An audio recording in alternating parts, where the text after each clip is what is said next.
Like کریں، subscribe کریں، bell icon کو دبائیں تاکہ ہماری ویڈیو سب سے پہلے آپ کے پاس پہنچ سکے۔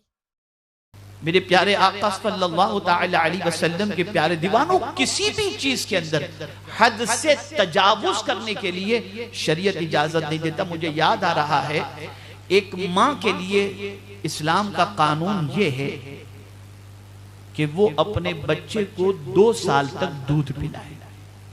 یہ قدرت نے اس بچے کا حق اس کی ماں کے اوپر رکھا ہے کہ ماں اپنے بچے کو 2 سال تک دودھ پلائے۔ ہاں، اگر دودھ نہیں آتا تو الگ چیز ہے، ورنہ وہ دودھ پلا سکتی ہے، اس کے باوجود بھی باہر کا دودھ پلائے تو وہ اپنے بچے کا حق مار رہی ہے، اور قیامت میں یہ بچہ اپنا حق اپنی ماں سے مانگے گا۔ تو 2 سال کا حق رکھا گیا۔ اب ایک اس کے ہاں بچے کی ولادت ہوئی، اس نے اپنے بچے کو دودھ پلایا یہاں تک کہ 2 سال مکمل ہوئے۔ ادھر 2 سال مکمل ہوئے، ماں نے اپنا پستان بچے کے منہ سے ہٹا دیا۔ شوہر کہہ رہا ہے بچہ بھوکا، اسے پلا دے۔ تو ماں کہتی ہے، بیوی کہتی ہے اپنے شوہر سے، میں حد کراس کرنا نہیں چاہتی۔ میرے قریب نے 2 ہی سال رام نے ارشاد فرمایا کہ اس سے مراد یہ بھی ہے کہ تم کسی بھی معاملے کے اندر حد سے تجاوز نہ کرو، چاہے وہ پہننے کا معاملہ ہو، چاہے رہنے کا معاملہ ہو، چاہے کھانے کا معاملہ ہو، چاہے برتنے کا معاملہ ہو، اس لیے کہ اللہ حد سے گزرنے والوں کو پسند نہیں فرماتا۔ یہاں سے ایک بات اور ہماری سمجھ میں آئی کہ مفسرین نے فرمایا ہے کہ کبھی ایسا ہوتا ہے کہ کمپٹیشن ہوتی ہے کہ اس نے ایسا، میں اس سے زیادہ، اس نے ایسا، اس سے میں زیادہ۔ فرمایا گیا کہ اس قسم کے اظہار برتری کے لیے اگر کوئی شخص کچھ کرتا ہے تو گویا وہ حد سے تجاوز کرتا ہے، اللہ اس کی پکڑ فرمائے گا، وہ اللہ کے غضب کا شکار ہوگا۔ ہاں، کمپٹیشن کرنی ہے تو کس میں کریں؟ اسلام نے کہا ہے فطرت میں انسان سے کمپٹیشن کو اللہ نے انسان کی فطرت میں رکھا ہے۔ انسان چاہتا ہے کہ آگے نکل جائے، ایک چھوٹا سا بچہ بھی آگے نکلنا چاہتا ہے، فطرت ہے انسان کی۔ تو قرآن نے کہا وَلِكُلٍّ وِجْهَةٌ هُوَ مُوَلِّيهَا فَاسْتَبِقُوا الْخَيْرَاتِ۔ اہل قبلہ سے قبلے کے معاملے میں جھگڑا مت کرو، نیکی میں ساری دنیا سے آگے نکل۔ اگر تمہیں کمپٹیشن کرنا ہے تو اس بات میں کمپٹیشن کرو کہ نیکی میں تم سے دنیا کا کوئی شخص آگے نکلنے نہ پائے۔ اور یہ صدیق اکبر کی شان تھی کہ نیکی میں کسی کو آگے نکلنے دیتے ہی نہیں تھے، نیکی میں ہمیشہ وہی آگے نکل جایا کرتے تھے۔ لیکن ہمارا معاملہ تھوڑا سا وہ ہو گیا ہے، تھوڑا سا ہم نیکی میں سب سے پیچھے ہو گئے ہیں، بلکہ مسجد میں بھی نماز کے لیے جائیں گے تو لوگوں کہیں گے آپ آگے بڑھو، ہم پیچھے ہی رہیں گے۔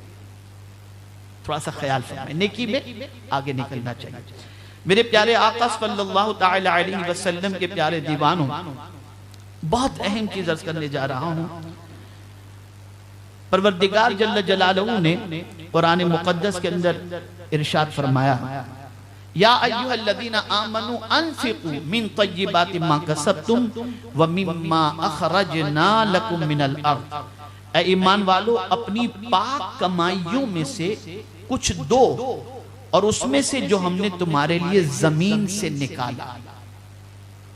اب جو بات عرض کرنے جا رہا ہوں نا، یہ بہت ساری جو ہے وہ غلط عادتوں کا انشاءاللہ العظیم اس میں کریکشن ہوگا، اور بہت ساری غلط سوچ انشاءاللہ درست ہوگی۔ قرآن نے کہا یا ایھا الذین آمنوا انفقوا من طیبات ما کسبتم، اے ایمان والو اپنی کمائیوں میں سے کچھ دو، اس میں سے جو ہم نے تمہارے لیے زمین سے نکالا۔ زمین سے جتنی بھی چیزیں نکلتی ہیں نا، وہ سب پاک طیب و طاہر ہوتی ہیں۔ اس کو ذہن میں رکھیں، زمین سے نکلنے والی چیزیں پاک طیب اور طاہر ہوتی ہیں۔ البتہ تجارت آدمی کرتا ہے تو تجارت کے اندر آدمی کو جھوٹ اور دوسری چیزوں کی ملاوٹ وغیرہ ہوتی ہے۔ اب یہاں قرآن کہتا ہے دو، اپنے مال میں سے دو، صدقے کی فضیلت۔ اللہ عز و جل جو ہے سخاوت کو پسند فرماتا ہے، بخیلی کو پسند نہیں فرماتا۔ اب یہاں ایک تھوڑی سی سوچ میں آپ کو بتاؤں، اب یہاں بہت اہم بات آپ سے میں کرنے جا رہا ہوں. بہت سارے لوگ قرض ہونے کے باوجود، بینک کا قرض ہونے کے باوجود، دوسروں کا قرض ہونے کے باوجود، انڈر ٹینشن ہونے کے باوجود اللہ کے نام پہ بھی کچھ دیتے ہیں، حج کے لیے بھی چلے جاتے ہیں، عمرہ کے لیے بھی چلے جاتے ہیں. شریعت نے اس کی ممانعت فرمائی، بلکہ یہ کچھ بھی قبول نہیں ہوتا، کچھ بھی قبول نہیں ہوتا. اسی طریقے سے بہت سارے لوگ دوسروں کا مال دبا کر،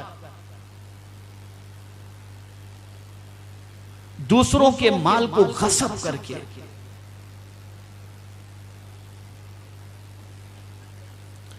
دوسروں کے مال کو غصب کر کے، دوسروں کا مال کھا کر، نہ جانے کس کس طریقے سے.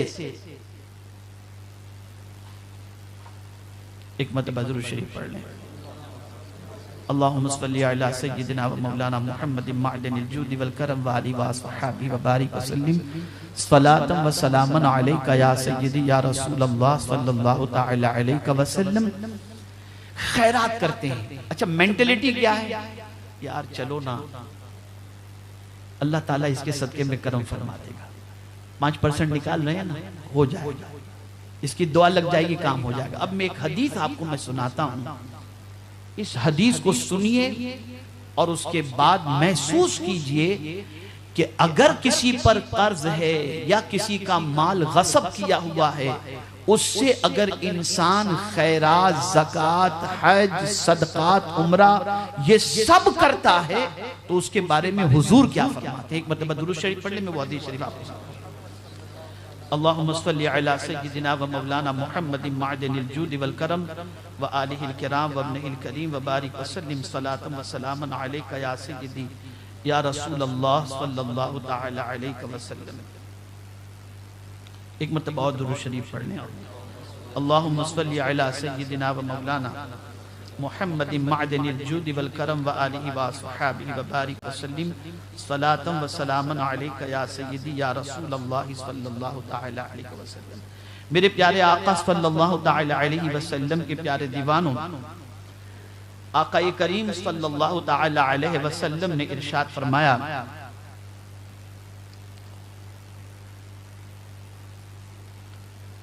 پروردگار جل جلالہ نے ارشاد فرمایا وَلَا تَأْكُلُوا أَمْوَالَكُمْ بَيْنَكُمْ بِالْبَاطِلِ وَتُدْلُوا بِهَا إِلَى الْحُكَّامِ لِتَأْكُلُوا فَرِيقًا مِنْهَا.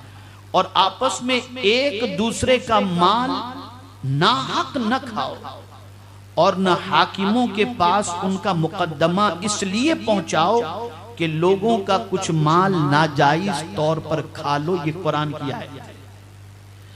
یعنی آپ کسی کا مال غصب کر چکے ہیں، یعنی کوئی بھی ایکس وائی زیڈ، کسی نے کسی کا مال غصب کر لیا. اب مال غصب کرنے کے بعد جس کا مال غصب کیا ہے، کسی جج کو رشوت دے دی کہ بھئی اس کے خلاف تم کر دینا، اور وہ رشوت کے ذریعے اس کا مال کھا لینا. قرآن نے فرمایا ایسا شخص اپنے پیٹ میں جہنم کی آگ کو بھرتا ہے. ناحق اس طریقے سے مال کھانے والا اپنے پیٹ میں جہنم کی آگ کو بھرتا ہے. اور میرے پیارے آقا صلی اللہ تعالی علیہ وسلم کے پیارے دیوانوں، یہ حدیث ہمارے لیے سمجھنے کے لیے بہت عظیم ہے. میرے آقا صلی اللہ تعالی علیہ وسلم ارشاد فرماتے ہیں، ایک شخص سفر کے لیے نکلتا ہے، اور معمولی سفر نہیں، حج اور عمرے کا سفر. اس کے بال بکھرے ہوئے ہیں، چہرے پہ مٹی لگی ہوئی ہے، اور رو رو کر، سرکار فرماتے ہیں رو رو کر وہ اللہ کی بارگاہ میں دعا کرتے ہیں. کس طرح دعا کرتے ہیں؟ یا رب یا رب یا رب.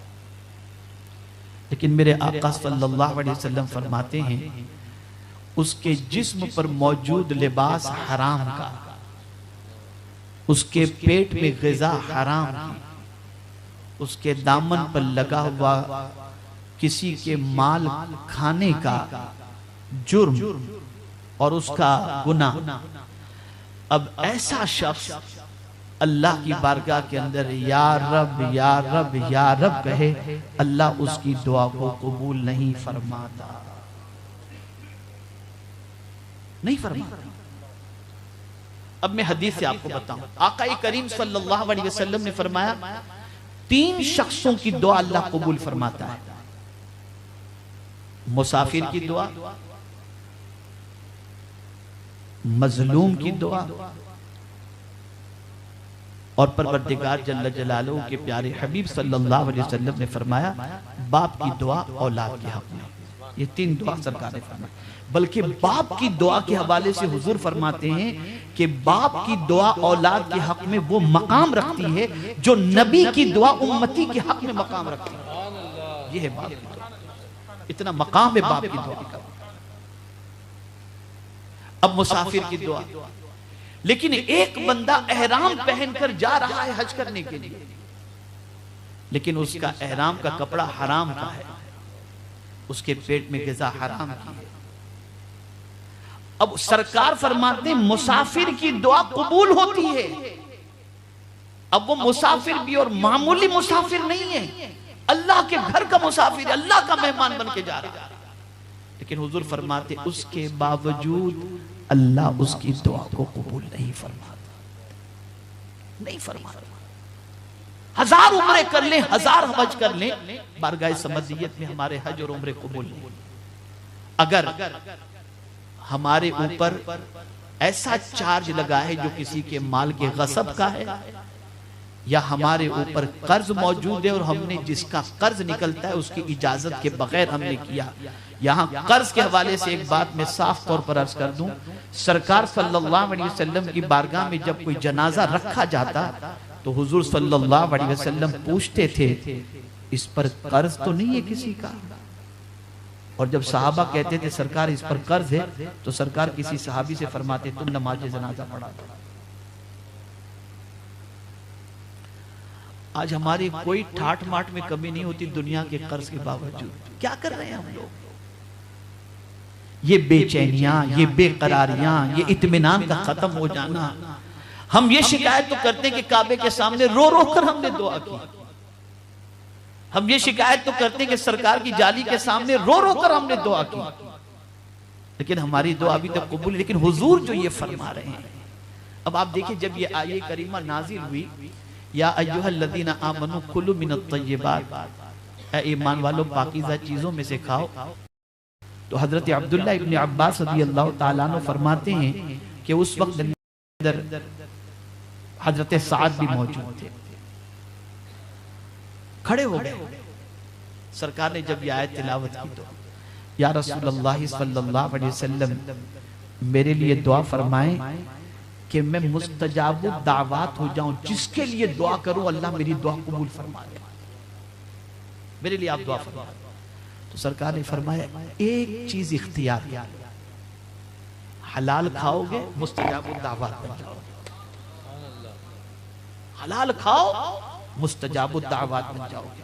اور میں یقین کے ساتھ کہتا ہوں یہ جو اللہ والوں کا معاملہ تھا نا کہ ان کی دعائیں، اور سرکار کے پاس جو لوگ باہر مارنے کے لیے کھڑے تھے ان کا مال امانت کے طور پر حضور کے پاس موجود تھا۔ سرکار کرنے کی کوشش کریں اور حلال ہی کے ذریعے حج، عمرہ، تجارت، غریبوں کی مدد، یہ ساری چیزیں ہونی چاہیے۔ انشاءاللہ العظیم پروردگار جل جلالہ اس سے سکون بھی عطا فرمائے گا، عبادت بھی قبول ہوگی۔ اور فرمایا گیا عبادت کی لذت حرام کی غذا کی وجہ سے اللہ اٹھا لیتا ہے۔ آج جب نماز پڑھتے پتہ ہی نہیں چلتا کہاں گئے تھے، کیا کیے تھے، کیسے نکلے۔ اب تو یہاں نماز چھوڑ دیجئے، حرم میں نماز پڑھ کر کے، کعبے کے سامنے نماز پڑھ کر کے بھی لذت نہیں ملتی۔ اب تو وہاں منڈلی جمع رہتی ہے، کعبے کے سامنے بیٹھے ہوتے ہیں، اور کہاں سے آئے، کیا چل رہا ہے، عجیب تماشا ہو جائے۔ یہ سب کیوں ہو رہا ہے؟ کیوں ہو رہا ہے؟ کہیں نہ کہیں سے کوئی ڈاؤٹ فل غذا ہمارے حلق کے نیچے اتر گئی ہوگی۔ اس لیے ہمیں ہمیشہ سرکار صلی اللہ علیہ وسلم کے اس فرمان پر بھی عمل کرنا چاہیے۔ آقا فرماتے حلال بھی واضح ہے، حرام بھی واضح ہے، اور ان دونوں کے درمیان مشتبہ ہے یعنی ڈاؤٹ فل چیز ہے۔ سرکار فرماتے اس سے بھی بچو۔ اس لیے کہ آج تم شک و شبہ والی غذا سے بچو گے تو آگے اللہ تمہیں حرام غذا سے بھی بچنے کی توفیق عطا فرمائے گا۔ کبھی بھی حرام غذا سے حرام کمائی سے خیرات کرنے پر ثواب کی امید رکھنا یہ قدرت کے قہر کو آواز دینے کے برابر ہے۔ اسے ذہن میں رکھیں، اللہ ایسی صدقے ایسی اور خیرات کو قبول نہیں فرماتا۔ آقا کریم صلی اللہ علیہ وسلم کی بارگاہ میں صحابہ لا کر کے بہت کچھ پیش کیے، لیکن ایک غریب آئے، مال کا ڈھیر لگا ہوا تھا، ایک غریب صحابی آئے، انہوں نے سرکار کی خدمت میں مشکل سے آدھا کلو کھجور جو ہے نا وہ سرکار کی بارگاہ میں پیش کیا۔ کوئی سونا لا کے پیش کر رہا ہے، کوئی چاندی لا کر پیش کر رہا ہے، کوئی اور چیزیں لا کے پیش کر رہا ہے، کوئی کپڑا لا کے، کوئی اناج لا کے، ڈھیر سا پڑا ہے۔ لیکن جب وہ غریب لا کر آدھا کلو کھجور پیش کیا نا، سرکار نے اس کھجور کو لیا اور اس مال کے ڈھیر پر چھڑک دیا، اسے چھڑک دیا کہ یہ غریب کے دل کی خیرات جو ہے اس کے صدقے میں اللہ سب کی خیرات کو قبول فرما لے گا۔ اس لیے کہ صحابہ کا تو غذا بھی حلال کی تھی، کھانا بھی حلال، کمائی بھی حلال، لیکن یہ بتانا مقصود تھا کہ اللہ تعالیٰ غریب کے دیے ہوئے مختصر سے پیسے کو بھی اللہ ضائع نہیں فرماتا، اللہ تعالیٰ اس سے بھی قبول فرما لیتا ہے۔ تو اگر حلال کا ہمارے پاس 2 روپیہ بھی ہے، ہم اگر اسے اللہ کی راہ میں دیتے ہیں اللہ اسے قبول فرمائے گا۔ ہمارے ویڈیو کو لائک شیئر ضرور کریے۔